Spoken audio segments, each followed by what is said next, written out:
Looking back now, can we really say all the cars from the 70s were ugly? Yet amidst the sea of questionable designs, a handful managed to stand out for all the wrong reasons. We present to you 20 ugliest cars from the 70s. 20. 1978 Buick Century Oldsmobile Cutless Aeroback. When General Motors decided to shrink its popular mid-size cars, they aimed for some European flair with the 1978 Buick Century and Oldsmobile Cutless Aeroback. Their bright idea was to emulate European hatchback designs, but the outcome was less than favorable, as history shows. Now, simply imagine a longish hatchback more like its Cutlass name, and you get the picture. So consumers weren't impressed, and sales suffered accordingly. GM was surprisingly confident in their design, and so they skipped offering a traditional sedan variant altogether. But despite lackluster sales, the Aerobacks managed to sustain interest with their wagon and coupe versions. Eventually, GM responded to the market's demands by hastily introducing a proper sedan model in 1980. However, the two-door Aeroback hung on until 1981, before finally bowing out. Sadly also, this episode left a mark on GM's styling choices throughout the 1980s, contributing to what many remember as a bland era for automotive design. 1973 Austin Allegro. The Austin Allegro debuted in 1973 as an innovative, fuel-efficient family car intended to be both reliable and affordable. However, styling was neglected during its development, resulting in what many consider an unattractive vehicle. It was so bad, it looked like a vehicular version of Shrek. Furthermore, to address the lack of interior space, the design team took some extreme measures, such as altering the shape of the steering wheel to improve legroom. But in spite of its questionable reputation, the Allegro became one of the best-selling British cars. In fact, it was the fifth best-selling car in Britain just 6 years after its initial debut. This success was likely due to its affordability and practicality, appealing to a broad audience despite its aesthetic shortcomings. Yet as time went on, the Allegro's reputation began to decline.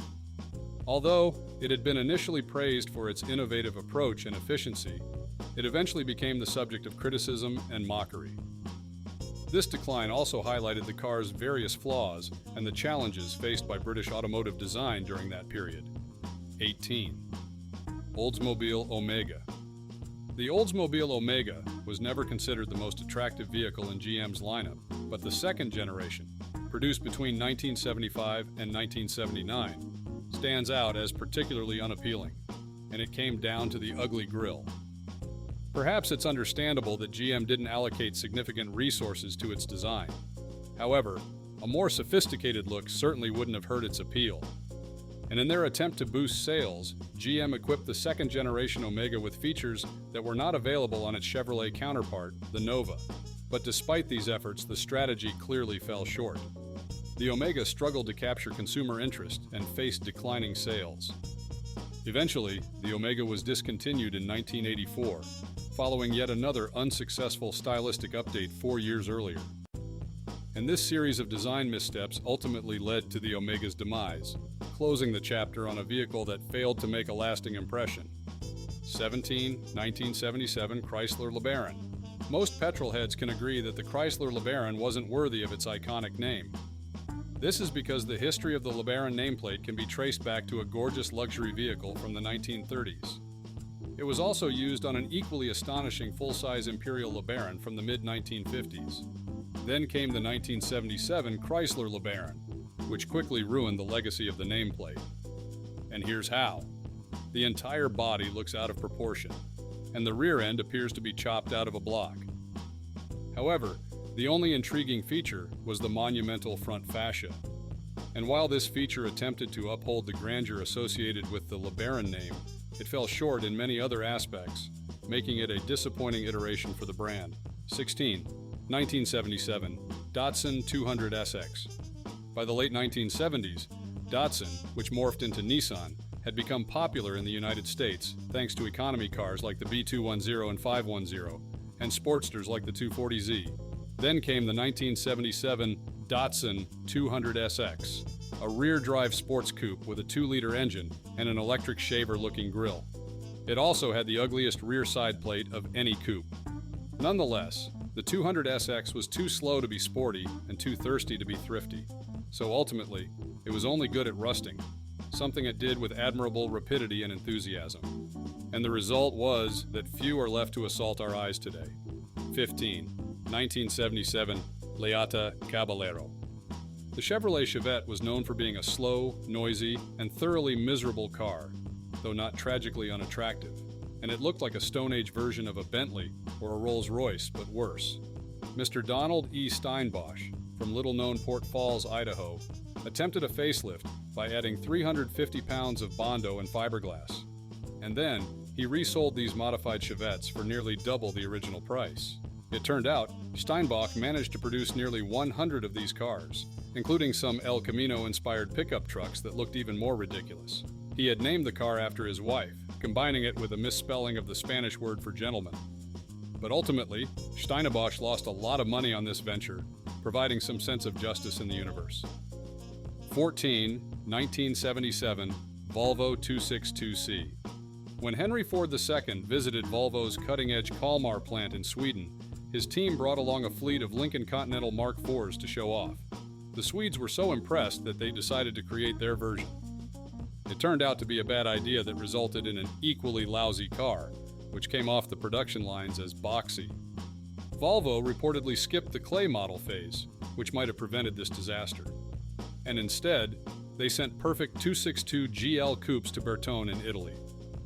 Bertone then chopped 2.6 inches off the roofline, making the car unusable for anyone over 6 feet tall. Still, around 6,600 of these cars were built over 5 years. This suggests there were quite a few short people with questionable taste willing to buy them. 13. 1970 AMC Gremlin. This Gremlin version actually sold for 2/3 the cost of most small cars, which is fitting since it looked like 2/3 of a car, or the kind of car that a broke 70s person might buy. And for AMC, it was a stroke of corporate genius, cheap to develop and perfectly timed for the market. By any standard, it was a runaway success in sales. But the question remains, did it have to be so ugly? Its design was far from aesthetically pleasing. However, it could have been worse because AMC initially considered a shortened version of the Hornet. In the end, the Gremlin's success was more about its practicality and affordability than its looks. But its unique appearance is hard to ignore, and it has left a lasting impression, whether fondly or otherwise. 12. 1970 Buick Riviera. The second-generation Buick Riviera was a stunning car from 1966 to 1969, with its sleek lines and hidden inboard headlights. It was a symbol of elegance and innovation during those years. However, things took a drastic turn afterward. When the new design hit the showroom, it was clear something had gone terribly wrong. The grille looked like it was sliding off the front of the car, and it even had front lip. Also, the rear fenders had awkward skirts that crept over the wheels, and the entire body appeared bloated. And to no one's surprise, Riviera sales plummeted when this version was introduced. Fortunately, this design was short-lived, and by 1971, the controversial yet stunning boat-tail Riviera replaced it, restoring some of the model's lost glory. 11. 1970 Porsche 914. Designing a well-proportioned mid-engine car is challenging, but the Porsche 914's oddity goes beyond any we've seen. Was it the awkwardly swept-back greenhouse, or its super square bodywork and its unadorned lines? All in all, it was a dorky-looking car. But to be fair, dorkiness wasn't entirely a bad thing, right? Most Porsche enthusiasts still loved the 914 for its unique charm and character. In their eyes, the nameplate could never go wrong. However, when it comes to Porsche, there's an expectation for a bit more dreaminess in the styling. Instead, the 914 felt more like a quirky reality you wake up to, which, while endearing, isn't the classical Porsche marquee we imagine. 10. 1970 Saab Sonette 3. The third-generation Sonette was clearly tailored with American tastes in mind, but Saab misunderstood what appealed to U.S. drivers. And the result was a car with an absurdly long front and a clunky 5-inch bumper. It was certainly the definition of awkward design, which created a visual imbalance that left much to be desired. Suffice it to say, this design misstep contributed to Sonette's lack of credibility among American car buyers, and it wasn't until the introduction of the Saab 900 that things improved in Saab's design philosophy and its consumer reception. 9. 1972 Subaru GL Coupe. Subaru, along with other Japanese car manufacturers, was gaining traction in the US with their lineup of reliable and economical small cars that, while not turning heads for style, were praised for their practicality. However, when Subaru decided to inject some style into their offerings, things took a rather unfortunate turn. Enter the Subaru GL, a car that could make you say yuck at first glance. It certainly looked overweight for its class of cars. And rumor has it that the Subaru GL was initially too lengthy to fit neatly into the standard shipping containers destined for the US market. So their solution was to cut 8 inches off the tail end, slap on a makeshift bumper and taillights, and send it across the Pacific. No doubt, this design choice left the Subaru GL with an awkward appearance in spite of its practical merits and solid engineering. Ultimately, the GL struggled to shake off its unconventional aesthetic and didn't quite resonate with American car buyers until later iterations, like the Subaru Legacy, which offered more refined designs. 8. 1973 Leyland P76. The Leyland P76 stands out as a testament to British Leyland's ambitious, yet flawed attempts to expand beyond its troubled home market. Designed and manufactured by Leyland Australia, the P76 was envisioned as a large car tailored for the Australian market, but its execution left much to be desired. It had a distinctive wedge shape and looked languid like a sluggish person. Also, it boasted a deep trunk capable of accommodating a sizable 44-gallon drum, a feature that added more curiosity than practicality to its design. Additionally, the P76 suffered from poor build quality and reliability issues, characteristic of many British Leyland vehicles of the era. And this lack of attention to detail contributed to its unpopularity, leading to a dismal sales performance of only 18,000 units over a brief 2-year production span. Ultimately, the Leyland P76 faded into obscurity, serving as a reminder of British Leyland's struggles outside its native market. 7. 1973 Reliant Robin. Three-wheel cars don't have to be ugly, but most of them are. The Reliant Robin is a prime example, not just because of its class, but because it was uglier than most. Its predecessor, which was ironically named Reliant Regal, managed a semblance of visual dignity. And as for the Robin, it looked like the kind of car you'd buy when you could only afford a rickshaw. It was simply austere and goggle-eyed, and it could be described as a subcar, whatever that means. The Reliant Robin's awkward proportions and three-wheel setup didn't necessarily help its case, and this overall aesthetic made it a standout in the world of automotive oddities. Whether it was the tiny wheels or the unmistakable goggle-eyed front, the Robin's appeal, if any, lay solely in its eccentricity. 6. 1974 Brickland SV1. Malcolm Brickland's automotive ventures, which included importing the Subaru 360 and the Yugo, earned him a notorious reputation. However, his attempt to create a car of his own, the Brickland SV1, or Safety Vehicle 1, showcased his ambitious yet flawed vision. The SV1 looked like it came from a 70s Star Wars movie set, so it featured oversized bumpers, gun-slit windows, and turbine vane wheels that were suggestive of the style excess of that time. Also, its assembly quality was poor, with warped body panels and malfunctioning hidden headlights. The car's 90-pound gull-wing doors were also prone to bending or breaking as well, and this was exacerbated by a buggy electrical system that often trapped owners inside. Overall, the SV1 was plagued by design and quality issues, earning it a place among the most infamous failures in automotive history. And to think that it was named Safety Vehicle 1. 5. 1974 Sebring Vanguard City Car, aka Commuta Car. If you've ever wondered how electric cars got their unfair reputation as glorified golf carts, look no further than the city car.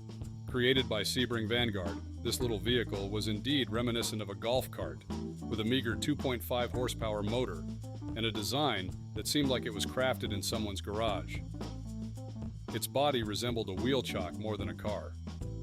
Despite its humble beginnings, it managed a 40-mile range and a top speed that, well, didn't exactly scream performance. In the late 70s, commuter vehicles acquired the design and rebranded it as the Commuta Car. They decided to enhance its appeal with bumper extensions that defied logic and aesthetics. The result was a vehicle that looked even more like a toy car than its predecessor and raised serious doubts about its safety. It was a car that not only risked physical safety, but also the driver's pride every time they ventured onto the road. But despite their shortcomings, these early pioneers laid the groundwork for the EV revolution we see today. So kudos to that. 4. 1974 Ford Mustang II, aka Ghia. Was the downsized Mustang II a stroke of genius or a national tragedy? Whatever the case, there's no denying that its aesthetics, especially in the luxury Ghia model, were a point of contention. Ford's attempt to inject luxury into the Mustang II with opera windows, a padded vinyl roof, and color-keyed bumpers ended up missing the mark. While downsizing the Mustang was one thing, trying to upscale it with features borrowed from higher-end models like the Granada seemed out of touch. So this Ghia version of the Mustang II faced criticism for its additions, which detracted from its sporty heritage. And to enthusiasts, the end result was visually jarring at best. But despite these criticisms, the Mustang II succeeded in the market during a tumultuous era for automotive design and regulation. And its sales success highlights its appeal to a broad range of consumers, even though opinions on its execution, especially in the Ghia trim, remain divided. 3. 1974 Vandenplas 1500. The Detroit 3 caught flack in the 1970s and 80s for badge engineering. This was when a manufacturer took a lackluster car, slapped on a fancy improved grille, and hoped for the best. But British Leyland took it to the next level. Now, take the Vandenplas 1500 for instance, which was born from the underwhelming Austin Allegro, as ugly as that platform was in itself. So the Vandenplas boasted a proud chrome grille, genuine leather seats, plush carpeting, and even fold-down walnut tables in the rear. And due to these luxury touches, BL had the audacity to charge nearly double the Allegro's price. One can't help but wonder who exactly the target audience was. Perhaps it appealed to someone who admired the elegance of a Jaguar XJ6, but preferred something more compact and less refined. In the end, the Vandenplas 1500 only exemplified BL's knack for adding superficial elegance to fundamentally flawed platforms, and in the process, creating a car that was as perplexing as it was expensive. 2. 1975 AMC Pacer. The Pacer, described as the first wide small car, was also ugly too. For one, the Pacer's expansive wraparound glass was meant to enhance visibility, but instead, it left drivers feeling like they were boiling in a fishbowl. Moreover, the rear end wasn't spared either, with taillights that looked like they'd been haphazardly fabricated. By 1978, the Pacer's design took a turn for the worse. AMC had added a bulging hood and an upright grille to accommodate a new optional V8 engine. This move was supposed to compensate for the weight of all that glass. But after all said and done, it was a poorly conceived and executed car that catered to the nerdy crowd long before nerdy was trendy. 1. 1975 British Leyland Princess. The Princess represents another misstep from across the pond. Initially launched under the Austin, Morris, and Wolseley badges, it eventually stood alone because none of the existing BL brands wanted to claim it. The Princess sported an awkward wedge shape with an abnormal hood incline. Moreover, accessing what little trunk space it offered required contending with a small lid, which added a lot more stress to its impracticality, unattractiveness, and unreliability. But not long after its debut, the Princess coincided with British Leyland's collapse and subsequent nationalization. To observers, this outcome hardly came as a shock, considering the car manufacturer's troubled reception and the broader challenges facing British Leyland at the time.